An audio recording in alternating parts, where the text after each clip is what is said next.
బాలయ్య మ్యాచ్లో. చూడాలి ఆయన లెగ్ స్పిన్నర్స్తో ఎంతవరకు. ఇప్పటికే హాఫ్ ద స్కోర్ రీచ్ అయిపోయింది.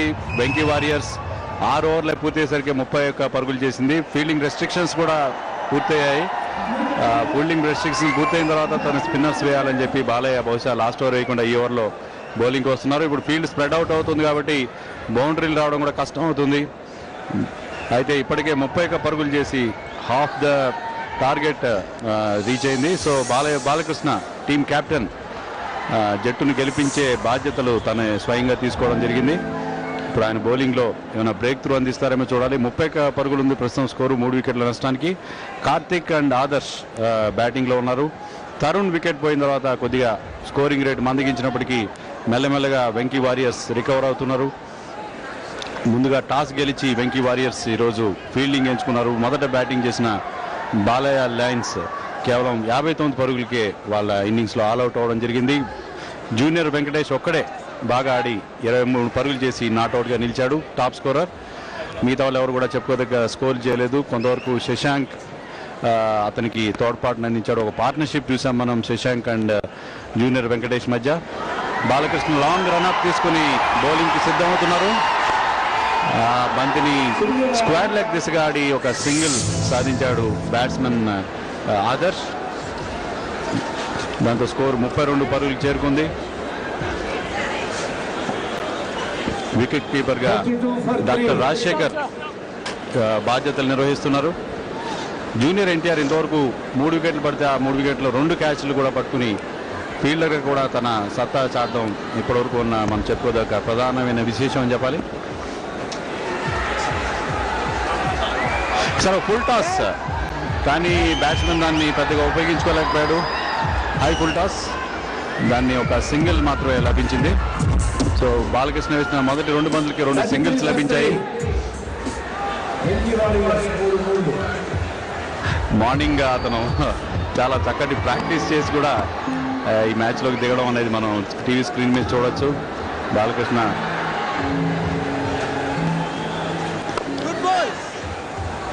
మరొక సింగిల్, ఈసారి మిడ్ ఆన్ దిశగా.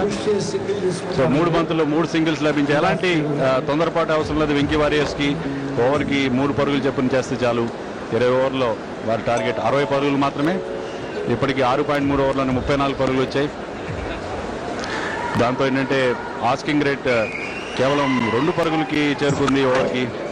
సింగిల్స్ తీస్తే చాలు, బౌండరీస్ ప్రయత్నించే అవసరం లేదు. ఈసారి ఒక డాట్ బాల్, చక్కటి బంతి బాలయ్య ద్వారా. ఈరోజు మధ్యాహ్నం మరొక మ్యాచ్ మనం చూడబోతున్నాం between Chiru cheetahs and Nag kings. ఆ తర్వాత ఈ మ్యాచ్ విజేత ఆ మ్యాచ్ విజేత మధ్య ఫైనల్ సాయంత్రం జరుగుతుంది. ఈసారి లెగ్ సైడ్ వచ్చిన బంతిని చక్కగా దాన్ని ఫైన్ లెగ్ దిశగా ఆడి మరొక సింగిల్ సాధించాడు బ్యాట్స్మెన్ కార్తిక్. దీంతో ఈ ఓవర్లో ఇప్పటికే 4 పరుగులు లభించాయి. సింగిల్స్ మీద కాన్సన్ట్రేట్ చేస్తున్నారు వెంకీ వారియర్స్. ఎలాంటి రిస్క్ తీసుకుని భారీ షాట్లు కొట్టే ప్రయత్నం చేయట్లేదు. భారీ షాట్లు అవసరం కూడా లేదు వారికి, ఎందుకంటే టార్గెట్ చాలా చిన్నగా ఉంది. అయితే 3 వికెట్లు పోయిన తర్వాత వికెట్లు కనుక పడుతూ ఉంటే మాత్రం ఖచ్చితంగా మళ్ళీ ఈ మ్యాచ్లో ఒక పట్టు అనేది, ఒక ఉత్కంఠ అనేది రేకెత్తే అవకాశం ఉంది. నెక్స్ట్ బాల్ డిఫెన్సివ్గా ఆడారు.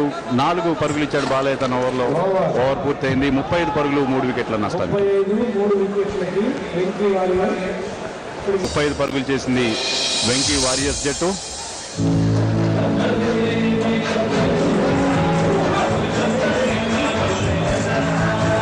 మైదానంలో పూర్తి స్థాయి పండుగ వాతావరణం నెలకొని ఉంది. మొత్తం తెలుగు సినిమా ఇండస్ట్రీ అంతా లాల్ బహదూర్ స్టేడియంలో ఇక్కడ ఆకాశం బద్దలైందా నేల ఈనిందా అన్నట్లుగా ఉన్న క్రౌడ్ మధ్యలో ఇంతమంది హీరోస్ని, హీరోయిన్స్ని, కమెడియన్స్ని, విలన్స్ని, క్యారెక్టర్ ఆర్టిస్ట్ని, డాన్సర్స్ని, సింగర్స్ని అందరినీ ఒకేసారి చూడడంతో ఇక్కడున్న వేలాది మంది ప్రేక్షకులు ఎంతో ఆనందోత్సాహాలతో తప్పిపోతున్నారు. వారి ఫేవరెట్ హీరోస్ని, హీరోయిన్స్ని, ఫేవరెట్ సింగర్స్ని వారు చూడడం. మరి మనతో పాటు రవి ఉన్నారు ఇక్కడ, మిమిక్రీ ఆర్టిస్ట్. మరి ఈ సందర్భంలో వెంకటేష్ ఈ మ్యాచ్ గురించి ఏమనుకుంటున్నారో వెంకటేష్ వాయిస్ విందాం. నేను ముందే చెప్పాను మ్యాచ్లో నేనే గెలిచి తీరుతానని చెప్పి. ఆ దిశలో నేను తప్పకుండా గెలిచి తీరుతాను. ఈ రేంజ్లో మన వెంకటేష్ గారి ఫీలింగ్, బాలకృష్ణ గారి ఫీలింగ్ ఎలా ఉందంటారు? నేను ముందే చెప్పాను, గత 3 వారాలుగా మీరు అన్నట్టుగా మరి ప్రాక్టీస్ చేసినా మరి ఉదయం పిచ్చి సహకరించగా మరి మా లైన్స్ దెబ్బతిన్నారే తప్ప ఆట రాక కాదని మీ అందరికీ చెప్పకనే చెప్తూ మరి పిచ్చి కనుక ఇప్పుడున్నటువంటి పరిస్థితి ఉంటే ఉదయమే సెంచరీ దాటేవాళ్ళం. మరి మధ్యాహ్నం జరగకపోయే నాగ్ కింగ్స్ వర్సెస్ చిరు చీటాస్ లో చిరంజీవి గారు ఏమనుకుంటారు? ఉదయం బాగానే జరుగుతుంది. మొత్తానికి ఆ భగవంతుడి దేవాల సాయంత్రం వర్షం అది ఇది లేకుండా ఉంటే మా చిరాస్ గెలిచే అవకాశం కూడా బ్రహ్మాండంగా కనిపిస్తుంది. ఇదే పిచ్చు కనుక ఇదే లెవెల్లో కోపం బాగుంటుంది. మళ్ళీ మనం సార్ రీప్లే చూద్దాం. చాలా చక్కటి క్యాచ్ని వదిలేయడం జరిగింది అక్కడ ఉన్న ఫీల్డర్.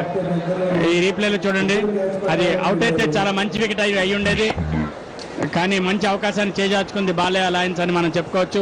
ఈజీ క్యాచ్ అది, కాబట్టి ఇద్దరు ఫీల్డర్స్ మధ్య మిస్అండర్స్టాండింగ్, అది బేసిక్. అది ఇద్దరు పరిగెడుతున్నప్పుడు ఒకళ్ళు మైన్ అని చెప్పాలన్నది బేసిక్.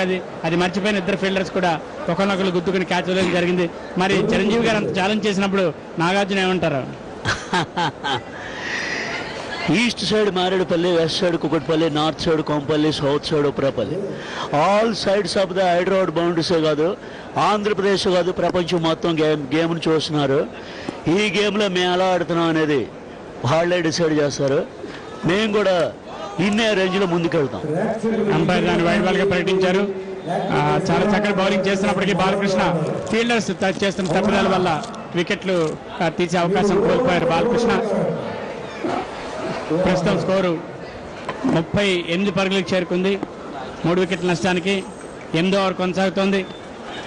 చాలా చక్కటి షాట్ పుల్ చేయడం జరిగింది. మిడ్ వికెట్ బౌండరీకి అక్కడ ఉన్న ఫీల్డర్ పంపి చాలా అద్భుతమైన ఫీల్డింగ్ చేశారు అక్కడ సుశాంత్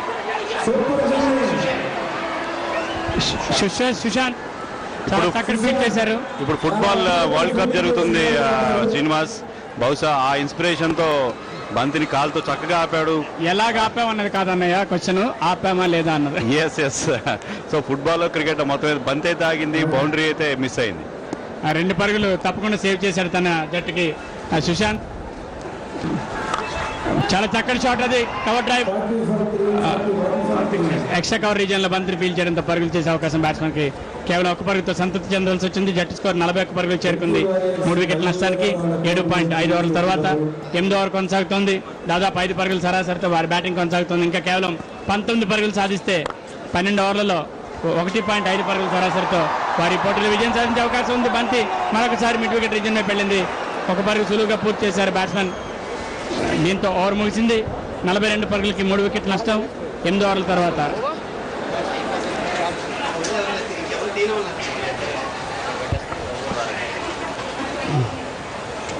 మైదానాల్లో వేలాది మంది ప్రేక్షకులు ఆస్వాదిస్తున్నారు ఈ T20 జెక్సానో టాలీవుడ్ క్రికెట్ ని. అలాగే కోట్లాది మంది తమ టీవీ సెట్ల ముందు కూర్చుని కూడా ఈ పోటీని వీక్షిస్తున్నారు అని మాకు తర్వాత మందిని బ్యాక్ ఫుట్ పనిచేయడం జరిగింది. బయట పడంతో 4 పరుగులు లభించాయి. శ్రీమిత్ర టౌన్షిప్ వాళ్ళ బెలూన్ మనం చూసాం ఇప్పుడు.